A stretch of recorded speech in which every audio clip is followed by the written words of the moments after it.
Contractors, Tuesday afternoon Q&A, October 29th, Halloween coming up. Whew, a little chill in the air, getting beautiful out here at the ranch. Oh, man. Been a great week so far, and it's only Tuesday. Heading to Disney tomorrow. It's the last day you get to see all the Disney Halloween stuff. Hey, today, Q&A, a couple things I'm going to go over. Man, what was the last one? Oh, yeah. Small fish, big pond. Be the biggest loser.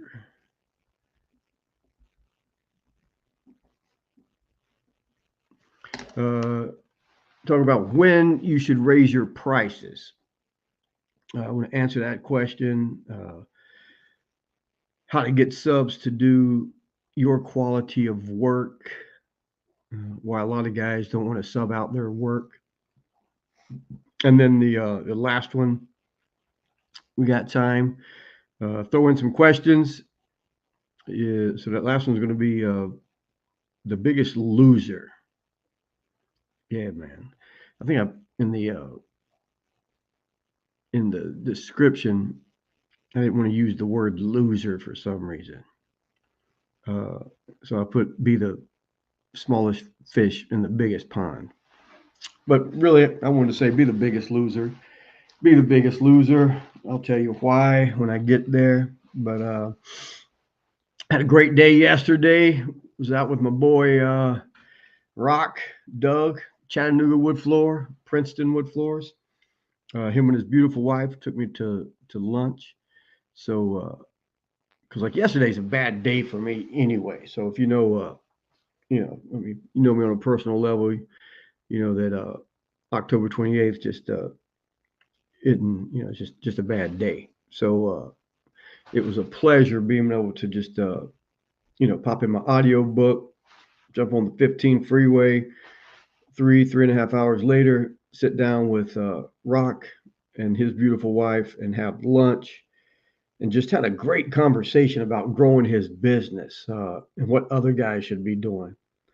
And then looking back, driving home, I thought, man, we should have probably recorded it. But I mean, we got all the videos here on our YouTube channel, and if you're a member of our community, Master Your Business, Dominate Your Trade on the platform School, it's you just log in, go straight up to the classroom and start watching all the training videos. So, but I don't know, it's just like when you're sitting there and you're in it with the conversation.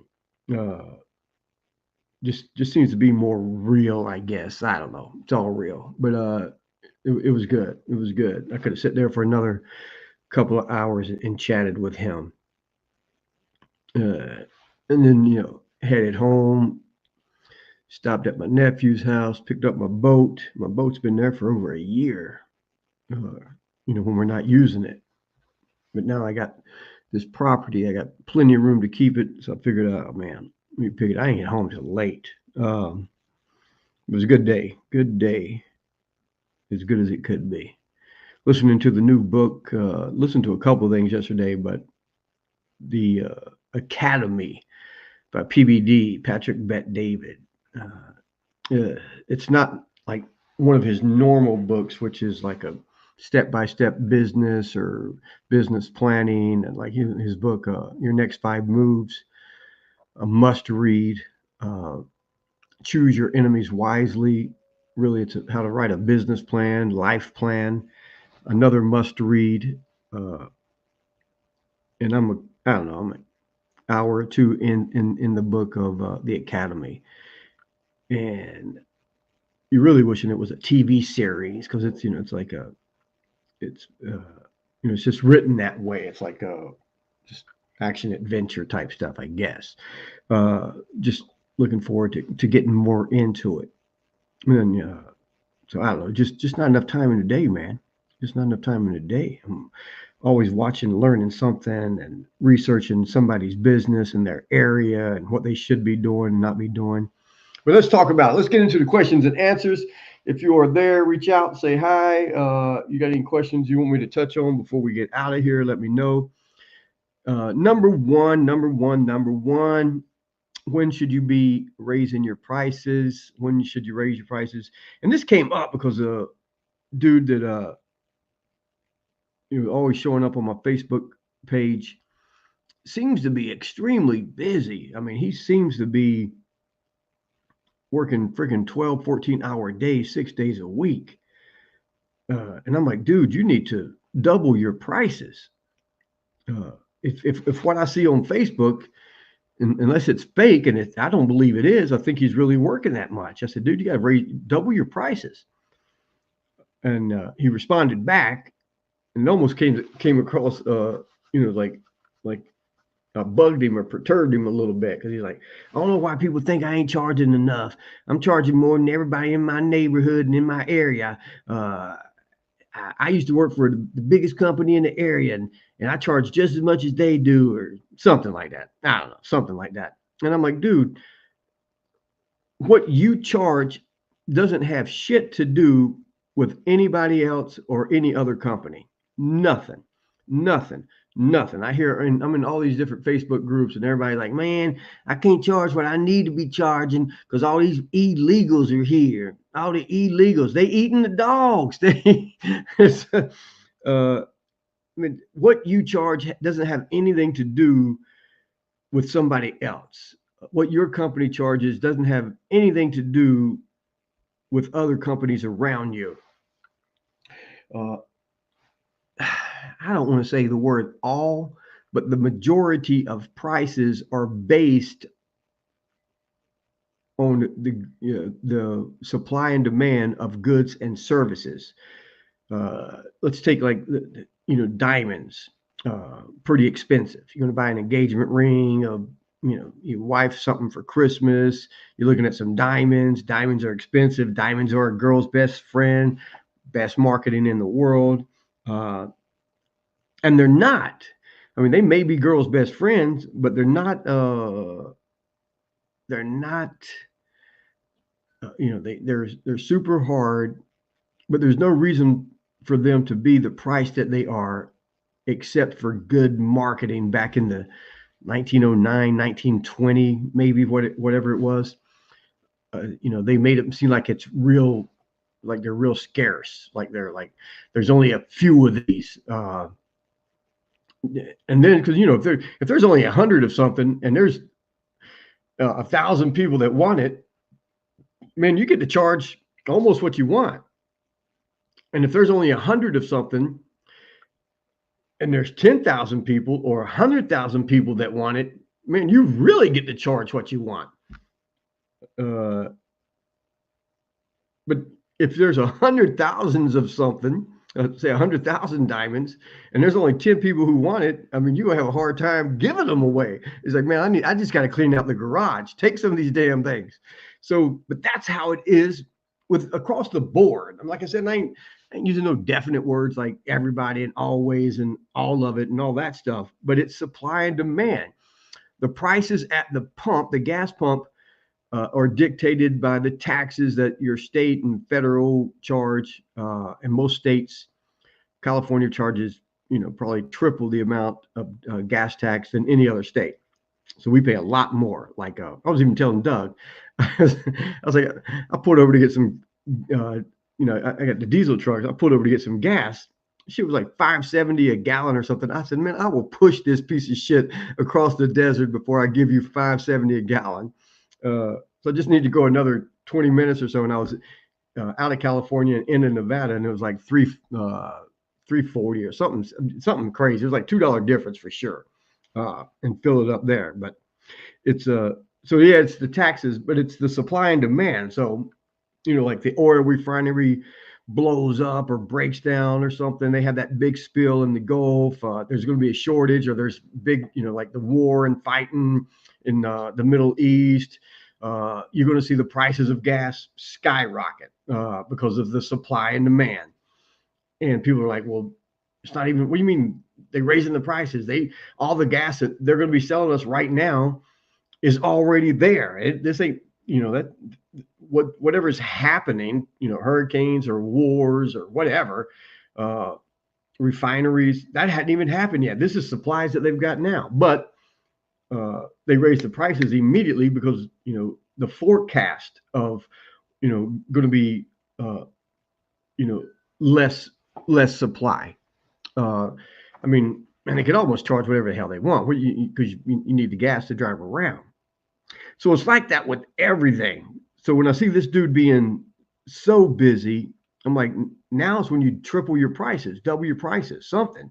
How do you know what the big question in all these freaking Facebook groups is, how much do I pay? How much do I charge to paint a 1,500 square foot house? How much do I charge to do this? How much do I charge to do that? I'm like, well, one, man, if you're on effing Facebook asking what you should be charging, you shouldn't be charging shit. Go get a job somewhere. But my answer is always the same. As much as the homeowner is willing to pay, how much I charge? As much as the homeowner is willing to pay. And that's how you find out. Like during COVID, the 2 years of COVID, I think, man, we almost doubled our prices. Like it was like every month, every other month, every 5 weeks, 6 weeks, we were just raising our prices, and we haven't lowered them since then. And we think about it every now and then. We talk about it, and then something happened, and we don't do it. But again, in the Facebook groups, I hear guys like, "That's my price," and man, they asked me for a discount. I'm like, you go get the next person. I don't come down on my prices. I'm blah blah blah. I'm like, come on, man, get out of here. My God, man, that ain't how business is ran. It's just you got to go with the flow, man. You got to go with the flow. You got to be able to raise it and lower it and with change with the wind, baby. Be like the bamboo tree, and just you're here, there, and everywhere. I'm a firm believer in charging for estimates, consultations. The title of this book was going to be "No More Free Estimates," and I got so much pushback, I changed the damn name. But I'm the first one to tell you, if you haven't worked all week or in 2 weeks or 3 weeks and you don't have shit on the schedule, you shouldn't be charging for fucking estimates. You go to anybody's house at any time and talk to them if they need your service. You get to charge for estimates when you're booked up and when the phone's ringing and you're able to talk to them and give estimates over the phone. I mean, it's a system. Man, it's maddening. So if you're not busy, you haven't worked in 2 weeks, 3 weeks, a month, you got 3-4 guys that work for you and they need to pay their fill. It's like, you need to be lowering your prices. You do whatever. There's nothing. Me and Doug talked about this at lunch. There's nothing more important. And you go through my YouTube channel. I will say this 100 times. There's nothing more important than you leaving the house in the morning and coming home with money. Just get your ass up out of the TP. You're the man. You're the man of this, of the household. You leave the TP. Take your ass out hunting every day. Don't come home without a deer. Don't come home without some food, a rabbit, squirrel, something. Take your ass home. Take your ass out and come home with something to feed the family. Don't sit there and complain. And then when you're so busy, you can hire in people, and that's when you get to start raising your prices. And yeah, there's a way that you get. It's like, well, no, there's a formula. You got to know how much such and such material costs, and then you're going to be this, and then that, and then the overhead of this, and the percentage of that, and it was like do all that shit. At the end of the day, you got to tell them $1,500 and for a half day, whatever. I mean, you got to give them a $5,000 number. You got to tell them something. And yeah, that number should be able to pay everything and give you a huge ass profit. But even as a company, as a business owner, when the economy's bad, when things aren't as busy as they were during COVID, the company doesn't make the profit. And I think last week we talked about that. You got to be, fat, cash, and happy, man. It's like you pay yourself the minimum. All the money goes into the bank for the hard times. So when times are slow, you may have to lower your prices because you got to keep your guys busy. You don't lower their pay scale. They're still getting to 35, 40 bucks an hour, whatever it is. They may be piecework and they're getting that piecework. If they are subs and they're piecework, you can, go to breakfast and say, hey man, I was getting 3 leads a day. I'm down to 3 leads a week right now. I've got to lower the price to make sure these leads turn into projects. So I know we were paying you this, but until things pick up, this is what the profit is that I've got in there. You can do that. You can do that. I'm not a huge fan of it, and here's why. Because let's say if I'm giving a dude $2 a square foot to sand and finish a floor, that's what he's getting. No matter what I charge the homeowner, that's what he's getting. So good times, I may be charging, $7 a square foot. He's getting his $2. Things are like this. I may be charging $5. I may be charging $4. He's still getting his $2. That's why I don't like it. But you got to know where you're at in business. But if you have that much work, there's no reason to be working 12, 14-hour days, 7 days a week, 6 days a week. You would rather, and I'm going to use the flooring analogy. Ryan's on here. Ryan, tell me, man, like, you got Charlie said raise this right, because I damn near had to put Charlie in a chokehold and make him raise his prices, but he did, man. And this goes to what I was getting ready to say, Charlie, is I would rather you sand 1,000 square feet a week at like $7 a square foot, $6 a square foot, versus trying to do 3,000 square feet in a week at like $3, $3.50 a square foot. It just doesn't make any sense. You're killing yourself physically, all this other stuff. You're working 12, 14-hour days. You're not building the business. You're on the job site. You're doing all this other stuff to where and you don't have to go from $3 to $6 a foot, but man, you definitely got to go from $3 to like $4.50 a square foot. And people are saying yes. And now that $4.50, you're staying busy. So you're going up to $5. And people are saying yes. And now you're at $5 a foot. And you're like, oh my God, I used to charge $3.50 a foot. So you're making almost twice as much profit in the same amount of time. So now maybe instead of working 6 days a week, you're working 3 days a week and bringing home the same amount of money. And again, it's like this. It's always going to be highs and lows. It's called life. It's called life, man. Learn to enjoy the ride. It's a roller coaster. But no, you're not like it kills me. Oh, this is my price. This is my price. It's like, my God. Everybody wants a deal, man. If someone is asking me for a deal, I smile. Like, one,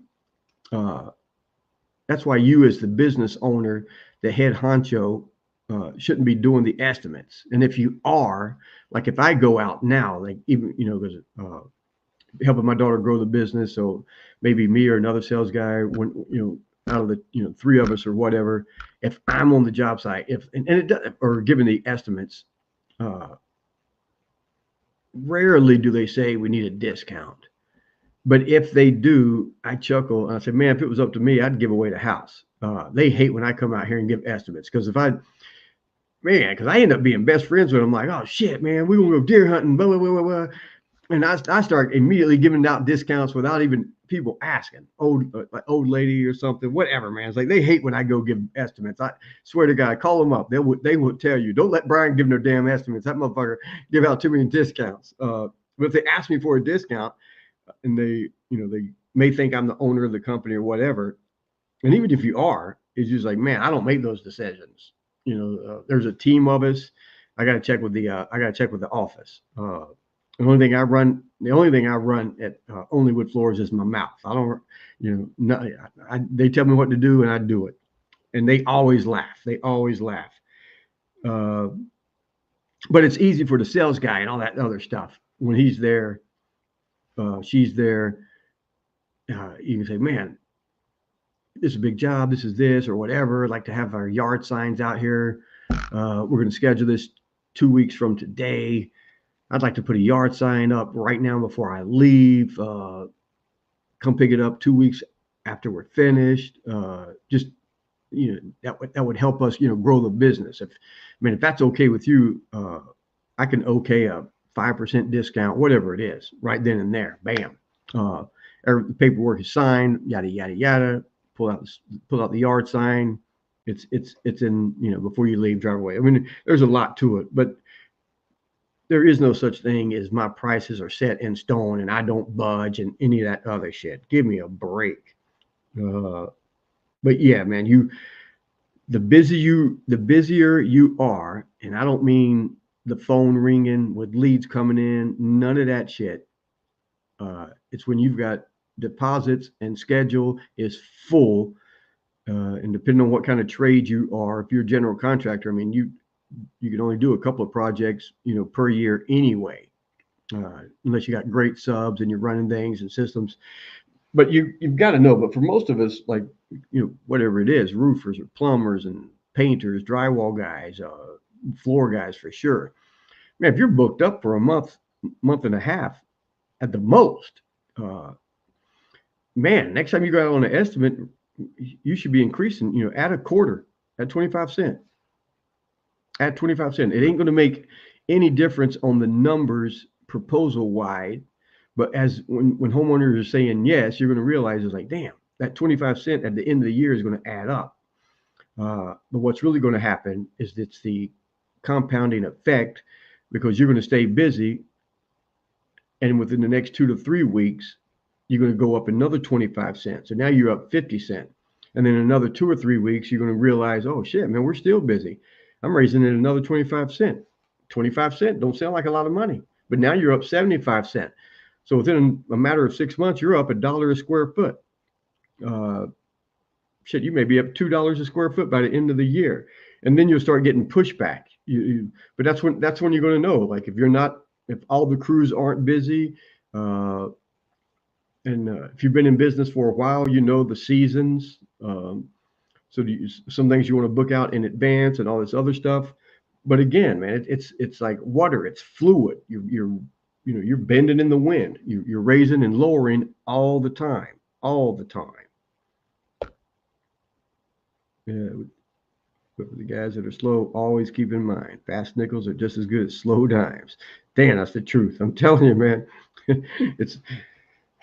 got to come home with money. You got to leave the house and come home with money. With saying that, is I've seen some really good craftsmen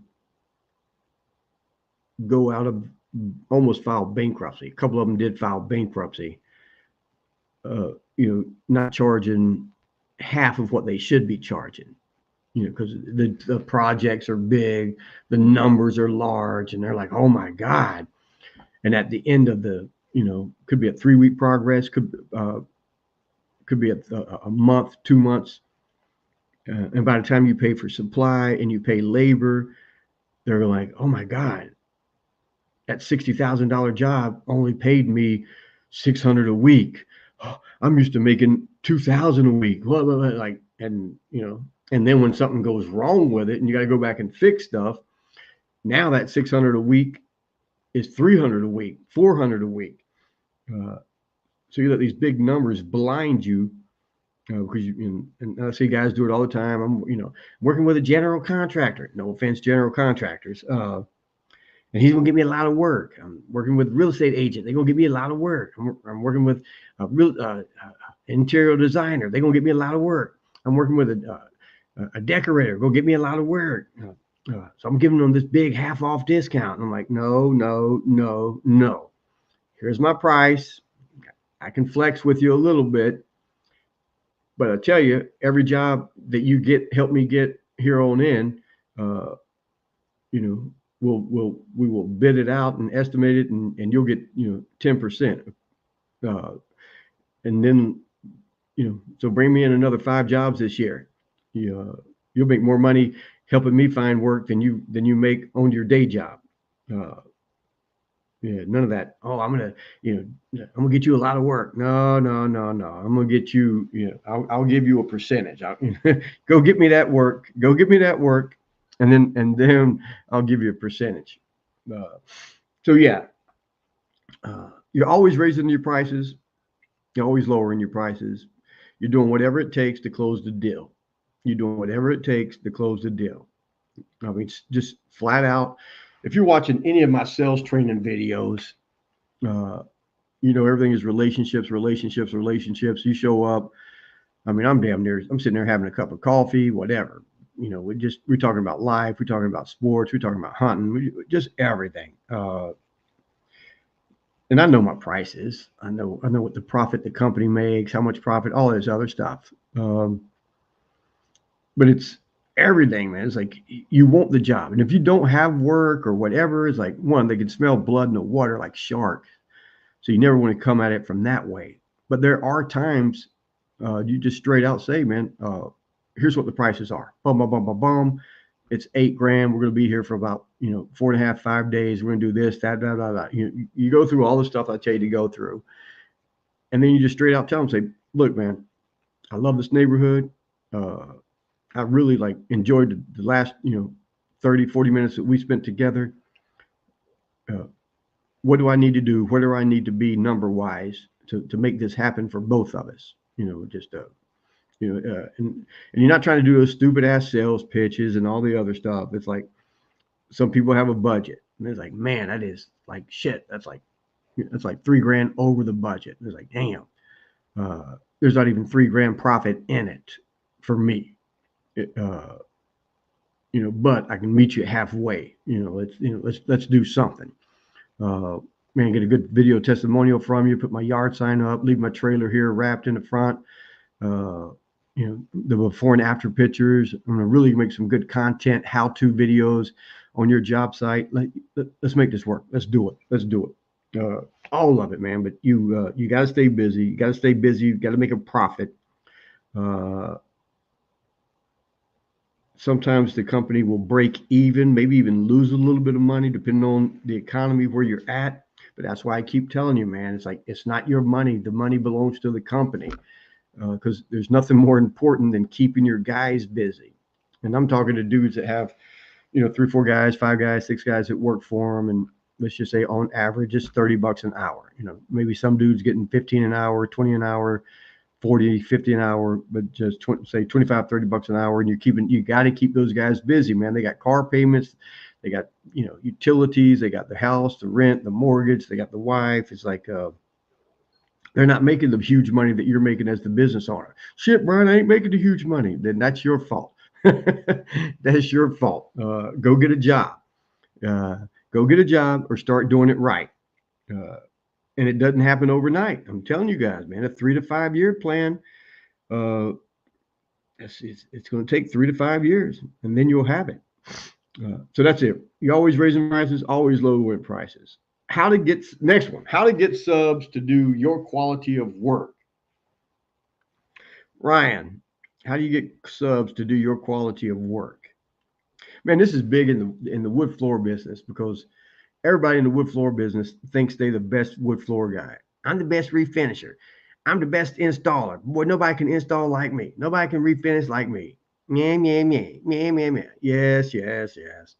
That's why there's 200,000, 2 million hardwood floor guys all over the world, because they're all the best. Get out of here. My God.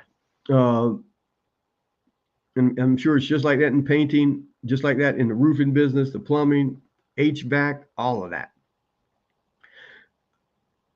When in reality is, if you took 100 homeowners and showed them a good job and a bad job, 90%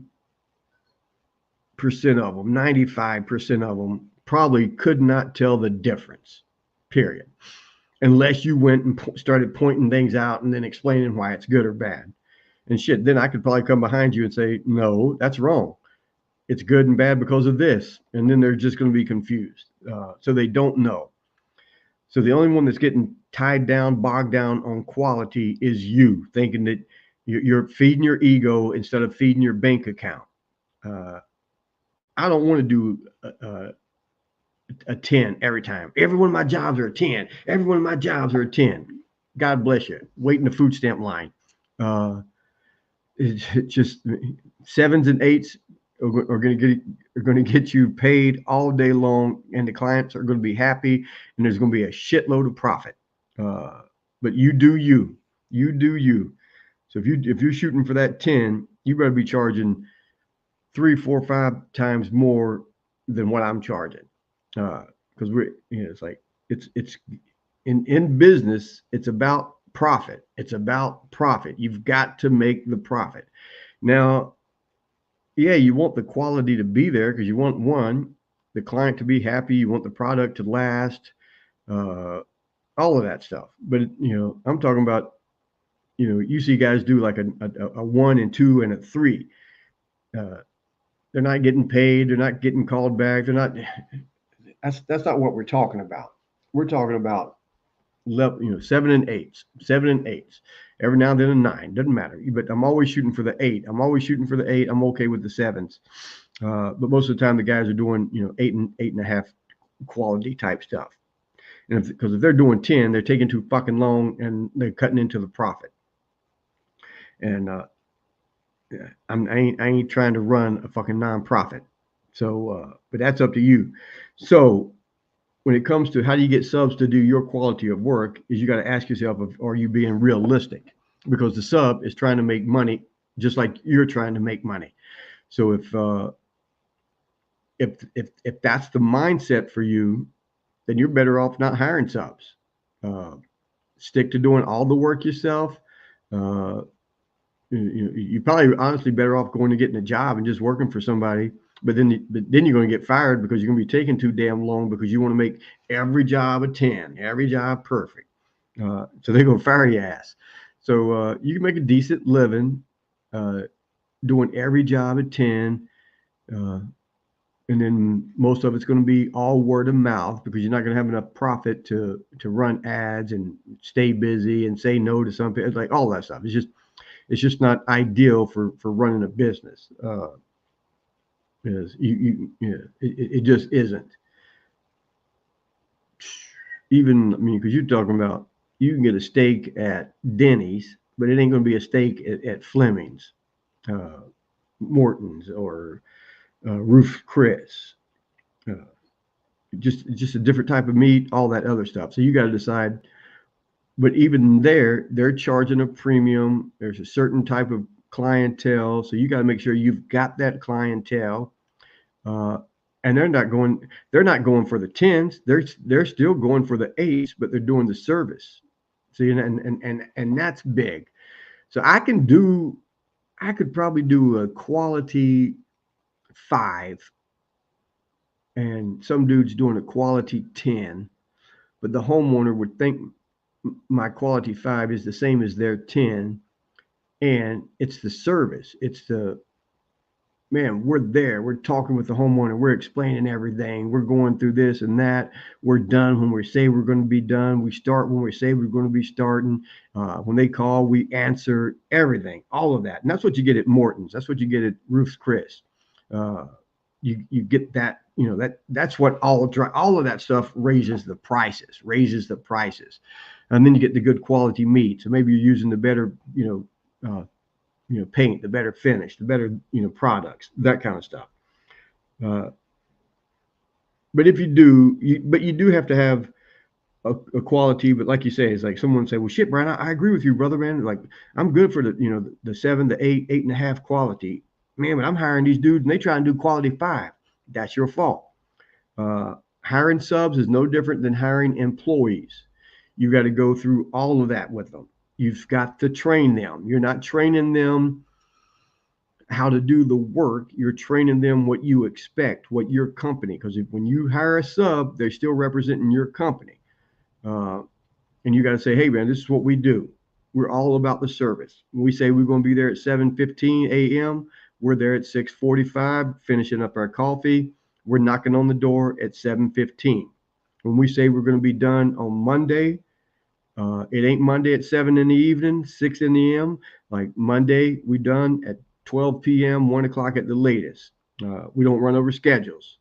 We don't leave, here's how we leave the job site when we're finished in the afternoon.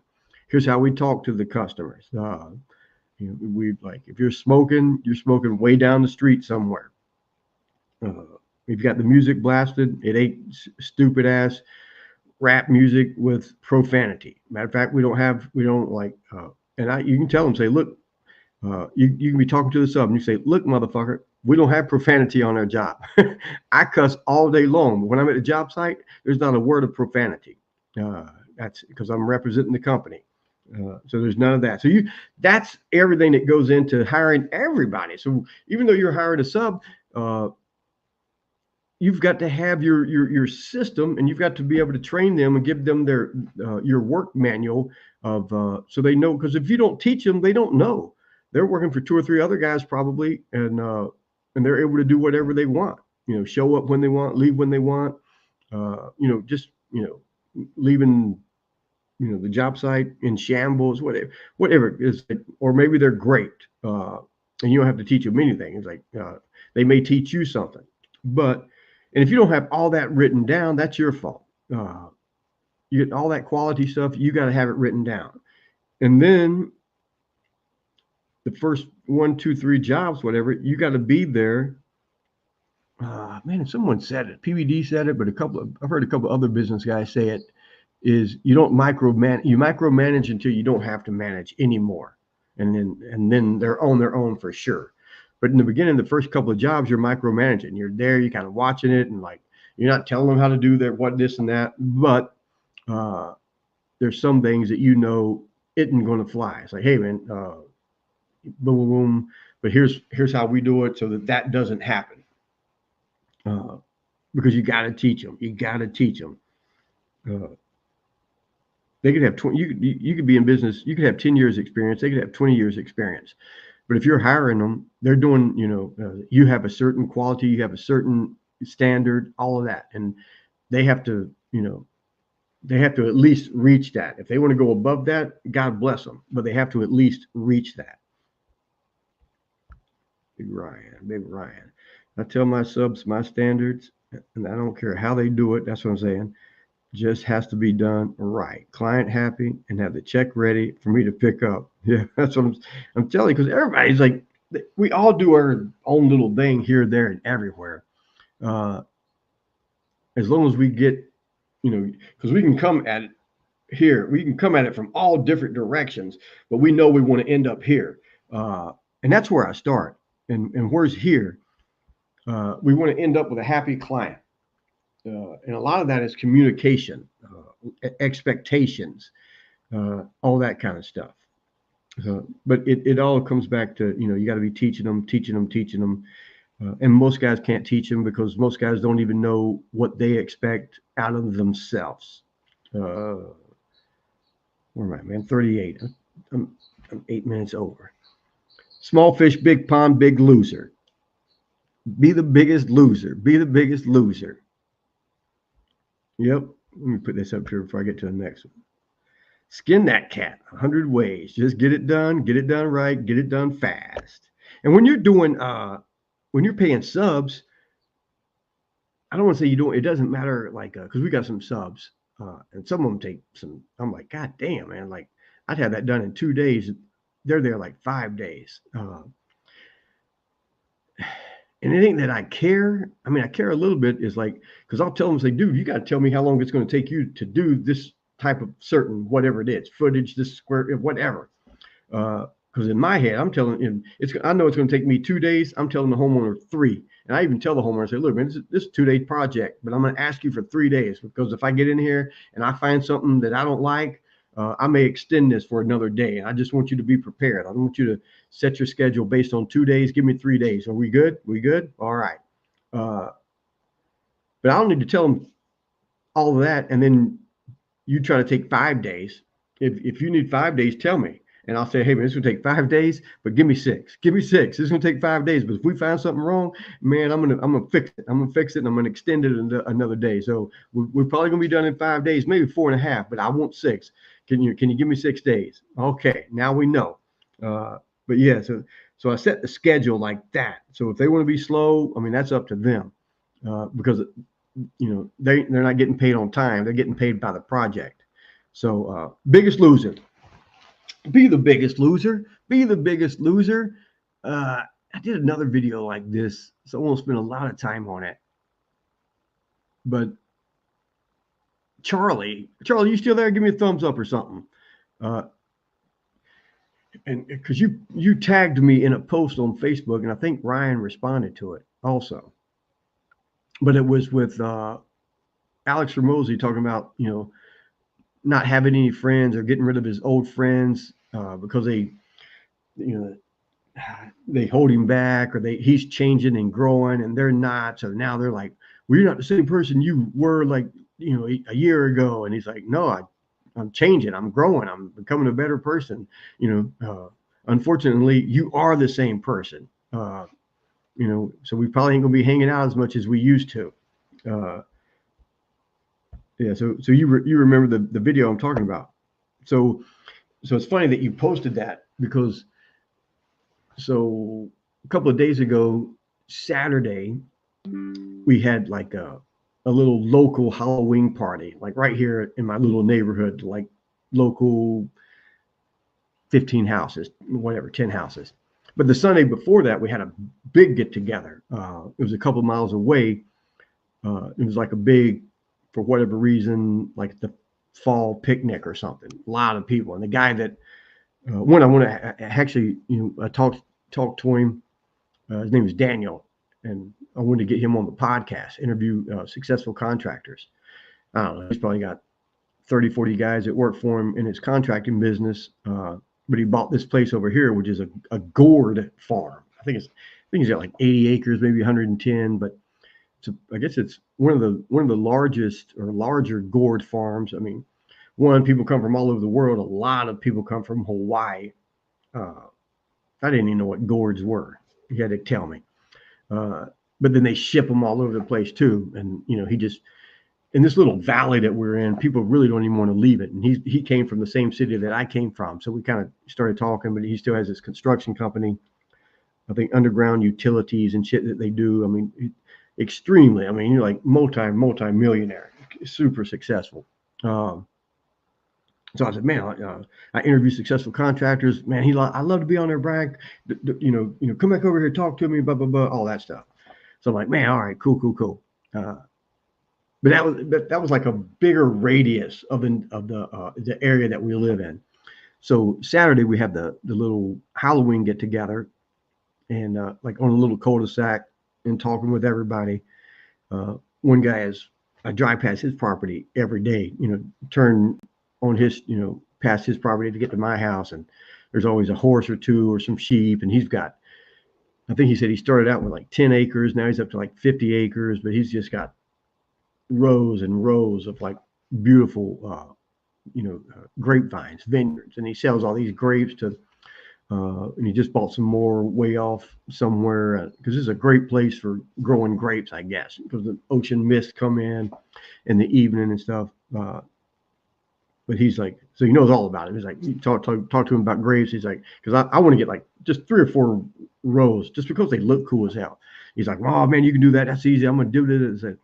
But just like, again, just super successful. And then I'm talking to this other dude, Mark, and he actually came from the same city that we just came from, city of Orange. He still has a big, beautiful house there. His daughter lives in it. He's over here in this one, and we got some honey from him, and he gave us, and he's doing his own little grapes too. So he had some wine there that he just takes his grapes to a wine dude, and the guy makes the wine. And I guess it was his first batch, and he ended up winning like gold medal at Orange County Fair. It was pretty good. I liked it. He gave us a couple of wine glasses with his company name on it, whatever, something vineyards. But before that, he used to have like 600. He was in the bee business, because he gave us a couple of jars of honey too. So now he only has like one stack of that little square wooden thing with the bees in it. And he used to have like almost 600 of them, and rent them out and then do the honey and all this other stuff. Again, lived in Hawaii for like 17 years, something, but now he's here, growing, selling grapes. but he's got like 400 employees. I said, shit, Mark, 400 employees. I said, damn. I said, I said, doing what? I said, you got 3 acres of grapes and you don't need 400 employees. And he laughed. He said, no, we do in-home healthcare. I was like, oh my God, man, no shit. And so then we started talking because a buddy of mine has like 6 or 7 houses, but they take care of like mental people. So he gets paid a lot of money from the state, but for me it wouldn't be worth it. I wouldn't do it at all. What they have to go through and all this other stuff. But Mark is just in-home healthcare for like elderly people, so it ain't like the mental people. But 400 employees, I'm like, God damn. So I'm looking around, I'm talking to everybody. I'm like, I'm the biggest loser here. And I already told you guys, but like, I'm the white trash of this neighborhood. But it's just, it's like Alex said, is you just have different conversations with people at this level. And it's most people, even like in karate, is like a lot of people don't want to go to that next level because like if you're a green belt and you've been a green belt for a year, and you should probably be testing for your brown belt. But as a green belt, you're the baddest dude in the class, and you're going to tournaments and you're winning every tournament. And it's like, man, so it's mentally, it's like shit. You take that next step, you get to that next level, and you're starting all over again almost. And it's like, but that's what you need to be doing. You need to be the biggest loser all the freaking time. You need it. So if you're in a room full of people and you're not the low man on the totem pole, if you're not the white trash of the neighborhood, you got to move to another neighborhood. You got to get to a different room. You got to be hanging around people who are more successful than you. You get to that next level. Because what happens when the conversation changes, everything. But what you find is none of them are trying to keep you down. It's like climbing a mountain, and you got all these peaks and like steps, and you're doing. It's like you're doing everything you can to get to that next step, just so you can take a breather and get ready for that next climb. And man, you're throwing up the rope and all this other stuff. Maybe someone is up there, reach down, grab your hand, pull you up. You crawl up on it, and you're like falling back. Oh my God, that was hard. Oh shit! And you look around, there's like 5 or 6 people there, and they're like, "Oh, wasn't that hard for us?" And all this stuff. And you're like, "Man, what the hell's wrong with y'all? It wasn't that hard for y'all." And it probably was, but they don't remember it because they've been on that level for so long, and they're getting ready to start making that next climb. And when they get to that next little level, that next little peak, they'll be the person looking around going, damn, wasn't this hard? How come you guys look like you're all fresh and been here for a while? It's like, we've been here for a while. But you get up there, man, you start having different conversations of like, man, put your foot here, you do this, you eat that, you have this, you hire this kind of thing, you do this kind of training. Oh, you got to go over here, you got to do this. And that's why, like, the seminars that I tell you, you guys to go, when I first started out, man, it was the networking. It's the networking that's going to change you, which is nothing in your life, nothing in your business gets better until you get better. Everything is you. Having been a part of my Dominate Your Trade type of thing, rapid results coaching is, I'm holding you to a whole nother level, man. I'm trying to teach you how to get to that next level. And we're just going over what your next moves are, what you got to be doing before you set out on the next venture, and preparing you and telling you, say, hey, man, it's going to be tough. You're going to climb up this high, and then you're going to slip, and you're going to fall back down. But I want you to know that's normal, so that you don't panic and think something's going wrong and you did something wrong, and now you're going to fall all the way back down and be dead or bankrupt, any of that stuff. But yeah, you got to get new groups, man. You got to get another neighborhood, start groups. And that's why I started the Master Your Business, Dominate Your Trade community, because it's for serious business owners who don't mind paying a small fee each month to be around other business owners trying to get better.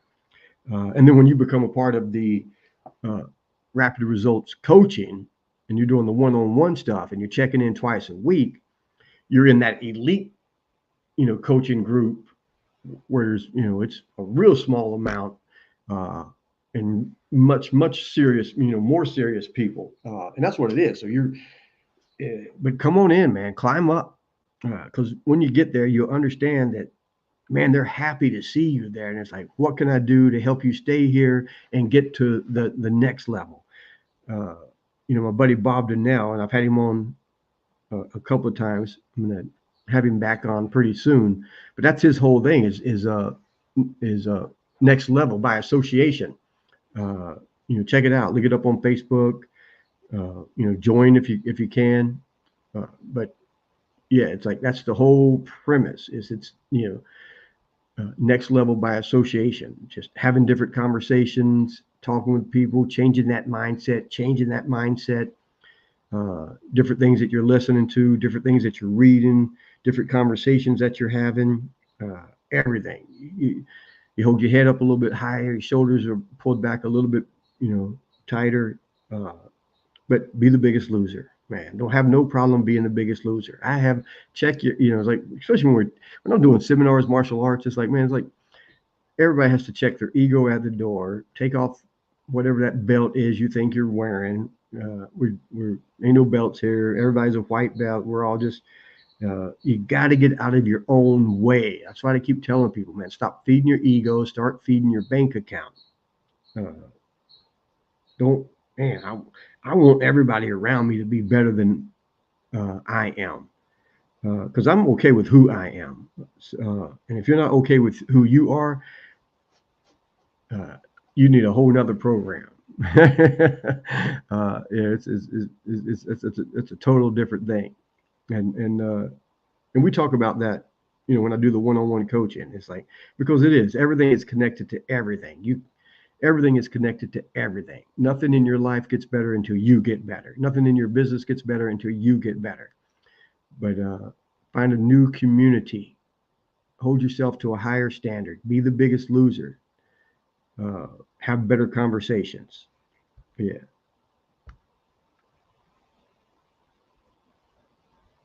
The view is great from $1 Million Mountain. Feed the account. Trust me, brother. We know. Ryan said our ego kills most of us. Yeah, because even if it's and sadly, most of the time it's a slow death and a miserable life, because of us personally. And then everybody's going to say, why? My dad was an alcoholic. My mom was an alcoholic. My dad left my mom. I didn't in this. I was growing up in foster care. I did it. I was molested. It's like everybody's got a reason. Everybody's got a story, and that's what it is. It's a story. The only thing holding you back at this point in your life and in your business is you. That's it. And until the faster you come to those terms and understand that, the faster you're going to be able to move ahead. All right, guys. I'm going to try to cut these down to 30 minutes. Doggone it. Ryan, Charlie, sent you guys a text message or a message. I'm trying to do that podcast Thursday. I want you guys to. I want to do the podcast with the OGs. Let me know.